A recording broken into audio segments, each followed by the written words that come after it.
Gusto mag-affiliate pero hindi alam paano mag-add ng products sa TikTok Shop. Yeah, boy.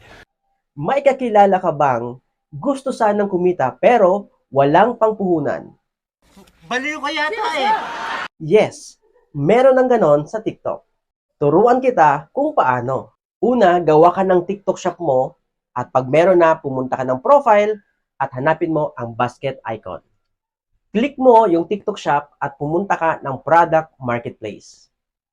Then pwede ka na mag-add ng products. Pwede mo ring hanapin yung shop name ng creator para yung product niya mismo ang pwede mong ibenta. Click mo lang yung ad kung ano yung gusto mong products. Makikita mo rin kung magkano kikitain mo kada produkto. Paano mo naman siya ibebenta? Number 1, pwede kang gumawa ng content. Number 2, pwede ka pong mag-live selling. Kung nakatulong ang video na to, please subscribe at i-click ang bell button. Sakto! Kung naghahanap ka ng products na gusto mong ibenta online, pwede mo i-check yung iFern products. Ang laki ng discount. Alam mo, kung makabenta ka ng 3 Fernday per day, meron ka pong 52,000 per month or meron ka pong 600,000 sa loob ng isang taon. Kung gusto mo maging consumer or reseller, pwede ka pong umattend ng online or offline orientation from Monday to Sunday. See you!